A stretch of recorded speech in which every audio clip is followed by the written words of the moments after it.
Luar biasa, inilah makhluk-makhluk ciptaan Allah yang memiliki ukuran super besar di alam semesta ini. Dikisahkan, Allah Subhanahu wa Ta'ala dahulu banyak sekali menciptakan makhluk-makhluk yang berukuran super raksasa. Saking luasnya, belum ada satupun manusia yang bisa menjangkau letak makhluk itu kecuali yang dikehendaki Allah. Ada banyak sekali riwayat baik dalam Al-Quran dan hadis yang menjelaskan tentang sifat dan bentuk makhluk-makhluk itu. Berikut daftar beberapa makhluk-makhluk terbesar di alam semesta ini. Makhluk raksasa yang pertama adalah Arsy. Arsy bisa diartikan sebagai tahta atau singgasana Allah Subhanahu wa Ta'ala. Hal ini berdasarkan kata dasar dalam bahasa Arab arsya, yang berarti bangunan, singgasana, istana, atau tahta. Arsy menurut paham Ahlussunnah wal Jamaah adalah makhluk Allah yang tertinggi berupa singgasana seperti kubah yang memiliki tiang-tiang yang dipikul dan dikelilingi oleh para malaikat. Ukuran Arsy sangat besar dan tinggi sekali. Karena itulah, Arsy dijuluki sebagai makhluk Allah yang paling besar dan tinggi di alam semesta ini. Bisa dibilang juga, Arsy adalah atapnya seluruh makhluk-makhluk di alam semesta ini. Allah Subhanahu wa Ta'ala berfirman dalam Al-Quran, "Dan malaikat-malaikat berada di penjuru-penjuru langit. Dan pada hari itu 8 orang malaikat menjunjung Arsy Rabb-Mu di atas kepala mereka."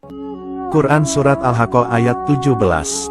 Dalam tafsir Adur Al-Mansur fi Tafsir Bil Maksur dijelaskan, bahwa Allah menciptakan Arsy dan kursi dari cahayanya. Arsy itu melekat pada kursi. Para malaikat berada di tengah-tengah kursi. Di sekeliling Arsy itu terdapat 4 sungai, yaitu sungai yang berisikan cahaya berkilauan, sungai yang berisikan api menyala kemerahan, sungai yang berisikan salju putih berkilauan, dan sungai yang berisikan air.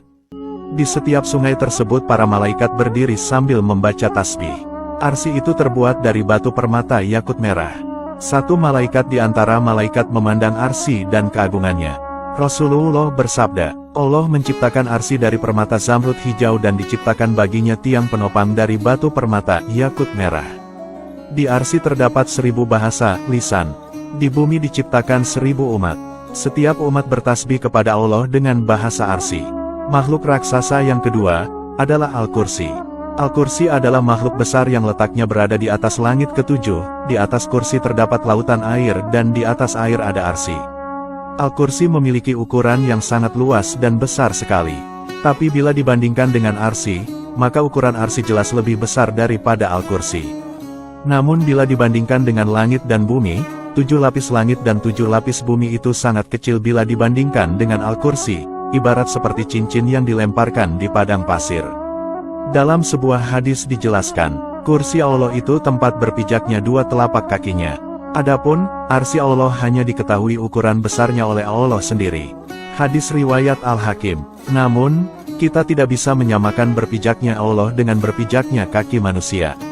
Hal ini karena Allah itu memiliki sifat berbeda dari makhluknya. Jadi, yang mengetahui bentuk dan fungsi pasti tentang Al-Kursi hanyalah Allah Subhanahu wa Ta'ala. Makhluk raksasa yang selanjutnya adalah Sidratul Muntaha. Sidratul Muntaha secara harfiah bisa diartikan sebagai pohon bidara. Makhluk ini digambarkan berukuran besar seperti pohon yang menjadi ujungnya alam semesta. Segala sesuatu yang naik dari bumi dan yang turun dari langit, pangkalnya tersebut berada di Sidratul Muntaha. Namun, bentuk sebenarnya dari Sidratul Muntaha hanyalah Allah yang mengetahuinya. Dinamakan Sidratul Muntaha juga karena menjadi pohon tempat terakhirnya arwah para syuhada yang senantiasa mendapat karunia rezeki dari Allah. Pohon tersebut berada di atas langit ketujuh, di sebelah kanan Arasy, dengan daun-daun seperti kuping-kuping gajah, buah-buahnya seperti kendi besar, dahan-dahannya berupa mutiara, yakut, dan sabarjat. Setiap daunnya ditempati malaikat yang selalu berzikir pada Allah sehingga Sidratul Muntaha layak disebut sebagai puncak ketinggian yang diketahui makhluk. Itu pun hanya Rasulullah Shallallahu Alaihi Wasallam yang mengetahuinya. Sidratul Muntaha berada di atas puncak langit ketujuh dan ada yang menyebutkan ada di langit ketujuh. Di tempat ini jugalah dahulu Nabi Muhammad menerima perintah kewajiban sholat 5 waktu saat perjalanan Isra Miraj. Makhluk raksasa yang selanjutnya adalah surga dan neraka. Surga adalah tempat kehidupan abadi dan indah yang diperuntukkan kepada umat manusia yang beriman kepada Allah kelak ketika di akhirat. Sedangkan neraka adalah tempat tinggalnya orang-orang kafir dan ahli maksiat di akhirat kelak. Surga dan neraka memiliki ukuran yang sangat luas sekali. Tempat itu bahkan bisa menampung seluruh populasi manusia dari zaman Nabi Adam hingga sekarang. Dalam sebuah riwayat disebutkan, bahwa luas surga itu bagaikan seluas langit dan bumi. Antara surga dan neraka masing-masing memiliki 7 tingkatan. Makhluk raksasa yang selanjutnya, adalah langit dan bumi. Bumi merupakan tempat tinggal bagi banyak makhluk hidup seperti manusia, hewan, dan tumbuhan. Sedangkan di langit terdapat makhluk-makhluk Allah seperti bulan, bintang, matahari, planet-planet dan galaksi-galaksi super besar. Namun perlu kalian ketahui, bahwa langit dan bumi itu sangatlah luas sekali. Setidaknya, terdapat 7 lapisan langit dan bumi. Allah Subhanahu wa Ta'ala berfirman, Allah yang menciptakan 7 langit dan dari penciptaan bumi juga serupa. Quran Surat At-Talaq ayat 12. Bumi yang kita tinggali saat ini, merupakan bumi terendah. Di atas sana masih ada bumi-bumi dan langit-langit lain yang belum diketahui manusia, kecuali orang-orang yang dikehendaki oleh Allah Subhanahu wa Ta'ala. Di atas langit masih banyak makhluk-makhluk lainnya seperti Lauhil Mahfuz, Al-Qalam, Baitul Maqmur, Samudra Air, dan lain sebagainya. Itulah beberapa makhluk-makhluk raksasa yang ada di alam semesta ini.